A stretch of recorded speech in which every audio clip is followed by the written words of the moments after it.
Could you tell me about a moment where you've had to overcome a personal fear? The first time I walked in front of my class in heels, it was scary. It is a mean world, you know? Now I just don't give a fuck.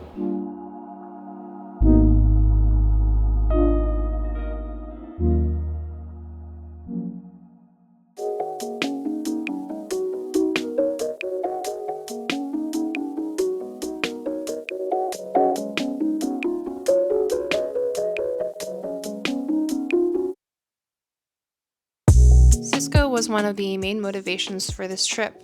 We had a few days together surrounding his time teaching at this dance intensive, and Thailand was one stop among many others that he had on his roster last year.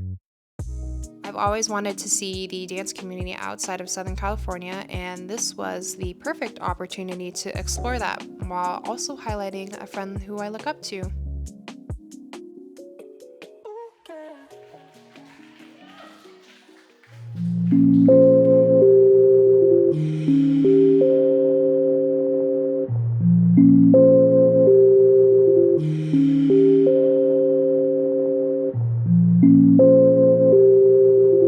From here, you're gonna bring this back, and then you're gonna switch. So you're gonna go 1, 2, and 3.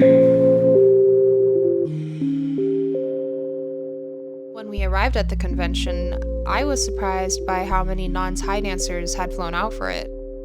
During this weekend, I met dancers from Italy, India, Russia, the Philippines, and Hong Kong. While I'm generally reserved and introverted, spaces like this grant me an approachable way to connect with others that I share common ground with. And we were all here to dance with Cisco.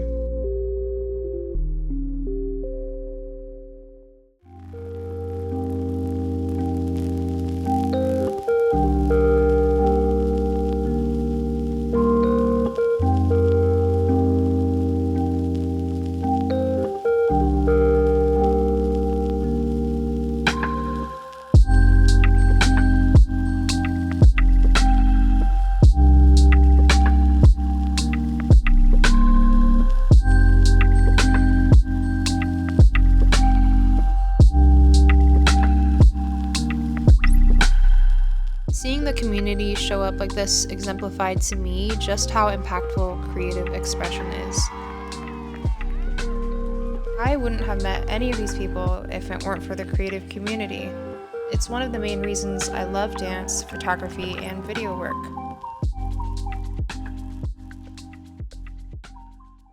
During the pandemic, I remember coming across a video of Akilah performing Cisco's choreography and being completely in awe. His movement with her performance was unlike anything I'd seen before, and I was hooked. Cisco is also LA-based, and he is a choreographer from Arizona that specializes in heels.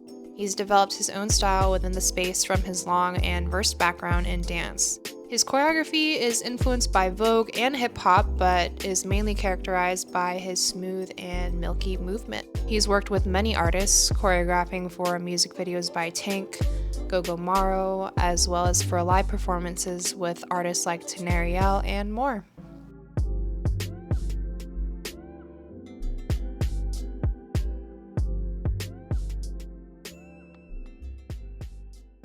As much as I was obsessed with his choreography, taking his classes wasn't even a thought that crossed my mind at first, because I didn't think I was capable. But then, I was presented with the best case scenario during the pandemic. Cisco was offering free class live streams on Instagram, and this meant that I was free to stumble and fail in the comfort of my own home. However, once quarantine restrictions lifted, I had to find the courage to actually step foot into his real-life classes. But with some encouragement, I jumped over my mental hurdles and made my way to class. It was hard. I felt insecure. I felt self-conscious. I had been away from dance since mid-high school. Re-entering the dance scene, especially in LA among all the seasoned and professional dancers, was extremely intimidating. But I love the class environment. I still had so much fun, and I never have any regrets about hitting a step to some R&B. Everyone was so supportive of one another, and that was something I didn't experience much of. And while we were encouraged to challenge ourselves, there was never pressure to be perfect, because perfect does not exist. Even though I wasn't where I wanted to be in terms of dance, having the space to safely work on myself was and is essential. I realized how important it is for all of us to have this, no matter what that looks like. Whether that space be the kitchen to explore new recipes, challenging your mile time on a run, or crafting a mug at a pottery studio.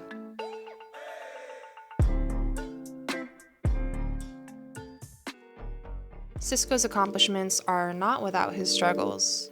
His first 8-count dates back to his freshman year of high school, back on step team. It was the best step team in Arizona, and then that led into me dancing. So my first 8 count of dancing was on a step team. So then I ended up joining this dance team, and I joined it for 1 year. I loved it. It was my favorite. And he was affiliated with NBA. So like I got acquainted with other things that I wasn't used to. Even just to be on the team, you had to do a double pirouette. If you couldn't do a double pirouette, you couldn't be on the team. And back then, like I wasn't technical. I was just figuring everything out as I went. I was more street dancer, and I did a lot of like all styles battles. So Yeah. freestyle was like more fun for me.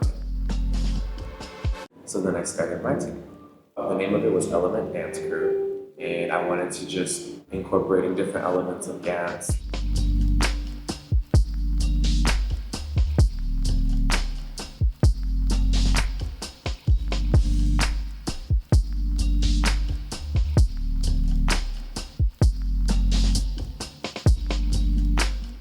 And then it evolved into art, Arizona Raw Talent, and I made that into an LLC. My company lasted for about, I think, 11 or 12 years. As he honed his leadership skills with his LLC, he began to recognize the opportunities that lay outside of home for him. What brought you to LA? I'm pretty sure it was around my birthday. I went just to go. There was an audition for MTA, a movement talent agency. And I remember we drove there. I ended up sleeping in my friend's car in the back of it because we had someone that was gonna like house us. But I think they like knocked out, so we couldn't get in contact with them. So we ended up sleeping in the car and then went to the audition and we slept outside of ML. I booked that and I booked this Nashi gig because I was like taking Judge Obama's classes. She took a liking to my movement. I remember her telling me, she's like, if I get this, I'm taking it with me. And she booked me.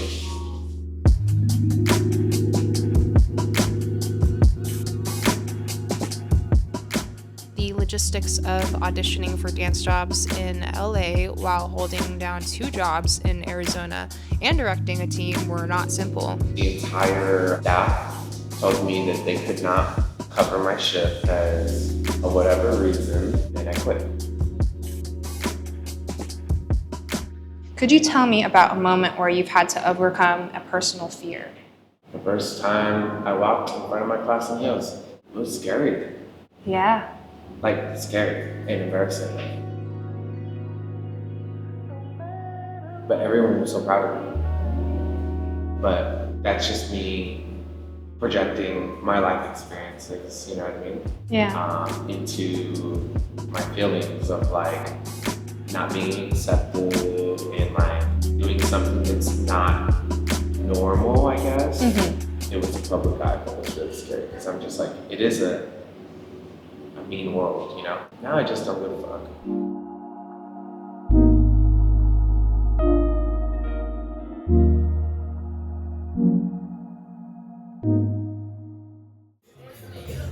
Oh, that's a lot. That's a big portion. Yeah, that stuff is good. Crazy. All right, guys, don't judge me because I'm eating a bug. Hakuna Matata. Just go like that. It's like roulette. 1. Cheers. Cheers.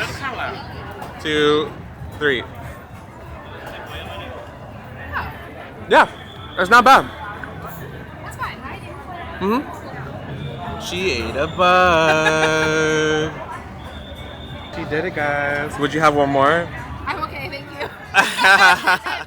These last few clips that I included of me and Cisco eating bugs is not for shock value, but for the fact that Cisco is someone who has taught me to lean into my fears, and this was a great example of that. Thank you all for watching, and I'll see you next time.